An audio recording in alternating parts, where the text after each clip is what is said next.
ओम नमो भगवते वासुदेवाय।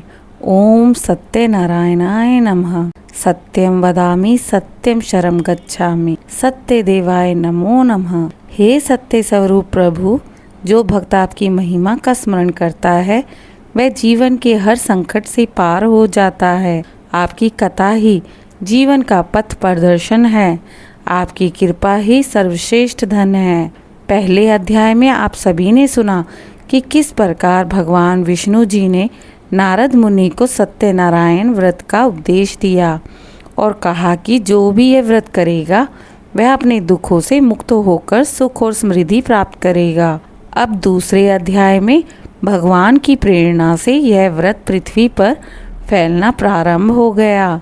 इस अध्याय में हम सब सुनेंगे किस प्रकार एक निर्धन ब्राह्मण ने इस व्रत को किया और कैसे उसके जीवन में चमत्कारी परिवर्तन आने लगे। प्राचीन काल में एक नगर में एक ब्राह्मण रहा करता था।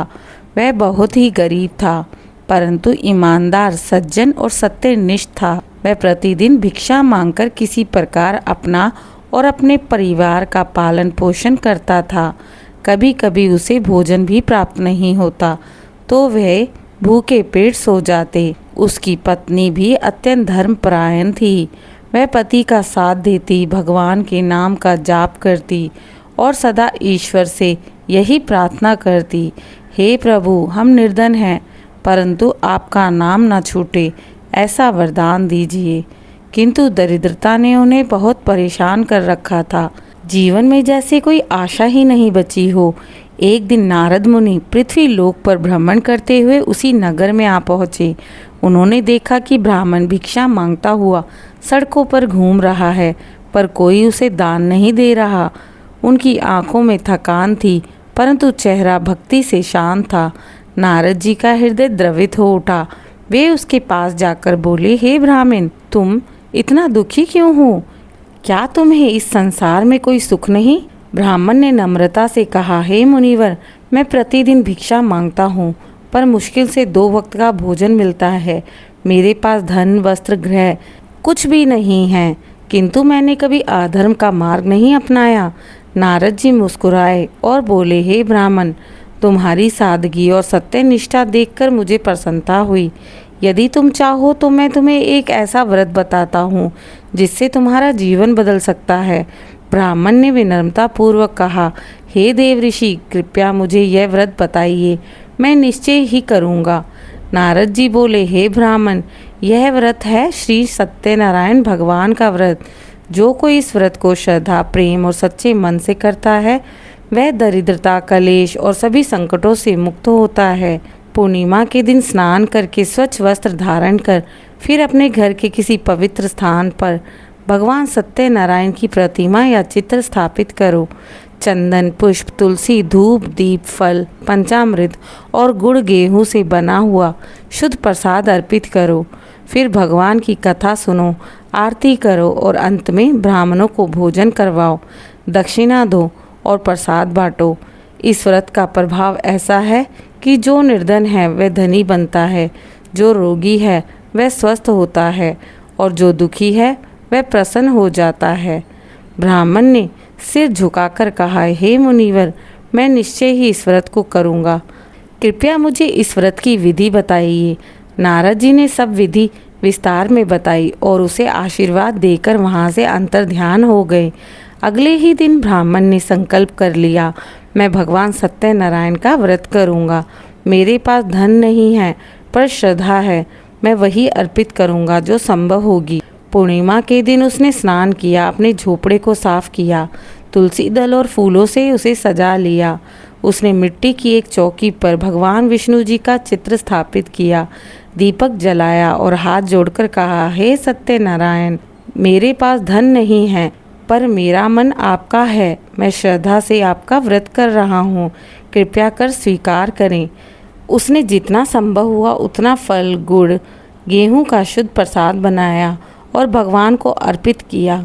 वह दिन भर भक्ति में डूबा रहा, कथा सुनी और रात में प्रसाद बांटा। उस रात जब ब्राह्मण सोया था तो उसे स्वप्न में भगवान सत्यनारायण जी के दर्शन हुए। भगवान बोले, हे ब्राह्मण, मैं तुम्हारी भक्ति से प्रसन्न हूँ, कल सुबह तुम्हारे पास एक व्यापारी आएगा जो तुम्हें अन्न, वस्त्र और धन देगा। तुम उसके साथ व्यापार में भागीदारी करना। सुबह ब्राह्मण ने देखा वास्तव में एक व्यापारी उसके दरवाजे आया हुआ था। वह बोला, हे ब्राह्मण, मुझे किसी पवित्र व्यक्ति की तलाश है जो मेरे साथ व्यापार करे। क्या तुम मेरे भागीदारी बनोगे? ब्राह्मण ने आश्चर्य से भगवान का नाम लिया और तुरंत सहमति दे दी। ब्राह्मण ने सत्यनारायण का नाम लेकर उस व्यापारी के साथ व्यापार आरंभ कर दिया। भगवान की कृपा से उनका व्यापार बहुत सफल होने लगा। थोड़े ही समय में ब्राह्मण का घर अन्न, वस्त्र, धन से भर गया था। उसकी पत्नी और परिवार ने आनंद से भगवान का धन्यवाद किया और कहा, हे प्रभु, यह सब आप ही की कृपा का फल है। आपने हमें भूख और दरिद्रता से बाहर निकाला है। ब्राह्मण ने निश्चय कर लिया कि वह हर पूर्णिमा को यह व्रत करेगा। उसने अपने नगर के लोगों को भी इसके लिए प्रेरित किया, वह इस व्रत को करें। धीरे धीरे उस ब्राह्मण के घर का उदाहरण नगर भर में फैल गया था। जो लोग पहले उसका मजाक उड़ाया करते थे, वह अब आश्चर्य से पूछते, भैया, तुम्हारे घर में इतना वैभव आया कैसे? वह विनम्रता से कहता, यह सब श्री सत्यनारायण भगवान की कृपा है। मैंने उनका व्रत किया और वे मेरे जीवन में आ गए। लोगों ने उसकी बात पर विश्वास किया। कई लोगों ने यह व्रत किया। सभी के जीवन में सुधार आने लगा। नगर में सुख, शांति और धर्म का वातावरण फैल गया। कुछ समय पश्चात जैसे जैसे धन बढ़ा, ब्राह्मण में थोड़ा गर्व आने लगा। भगवान ने सोचा, अब मैं इसकी परीक्षा लेता हूँ। एक दिन एक साधु के रूप में भगवान विष्णु उनके घर पहुँचे और बोले, भिक्षान देहि। हे ब्राह्मण। ब्राह्मण उस समय अपने धन की गिनती कर रहा था। उसने बिना देखे, अभी समय नहीं है, बाद में आना, कहा। भगवान मुस्कुराए और बोले, ठीक है, जब तेरा धन चला जाएगा तब तो मुझे याद करेगा। कुछ दिनों बाद उसका व्यापार घाटे में चलने लगा। चोरी हो गई, घर में संकट आने लगे। तब ब्राह्मण को अपनी गलती का एहसास हुआ। उसने तुरंत फिर से भगवान सत्यनारायण का व्रत किया, विनम्र होकर क्षमा मांगी। भगवान ने प्रसन्न होकर कहा, हे ब्राह्मण, तू मेरा सच्चा भक्त है, पर याद रख, धन से नहीं, सत्य और विनम्रता से मैं प्रसन्न होता हूँ। उसके बाद से ब्राह्मण ने जीवन भर विनम्रता और भक्ति के साथ इस व्रत को किया। उसके नगर के लोग जब यह देख रहे थे कि जिसने सत्यनारायण का व्रत किया उसके जीवन में परिवर्तन आ चुका था, तो धीरे धीरे हर घर में ये व्रत आरंभ हो गया। किसी की पुत्री का विवाह सफल हुआ, किसी के घर में संतान का जन्म हुआ, किसी को रोग मुक्ति हुई, किसी को व्यापार में लाभ हुआ। लोग कहते हैं, सत्यनारायण भगवान की महिमा अपरंपार है। जो श्रद्धा से कथा सुनता है उनका तो कल्याण होता है। भगवान सत्यनारायण ने आकाशवाणी के माध्यम से कहा, हे भक्तों, मैं उसी के जीवन में निवास करता हूँ जो सत्य बोलता है, जो श्रद्धा और सादगी से मेरी पूजा करता है। मुझे सोने चांदी की नहीं, सच्चे मन की आवश्यकता है। जहाँ सत्यनारायण व्रत किया जाएगा वहाँ से पाप, दरिद्रता और दुख दूर होंगे। वहाँ लक्ष्मी स्थायी रूप से निवास करेंगी और यह घर देवताओं का तीर्थ बन जाएगा। भक्तों, भगवान की भक्ति केवल धन से नहीं, सत्य, श्रद्धा और विनम्रता से होती है।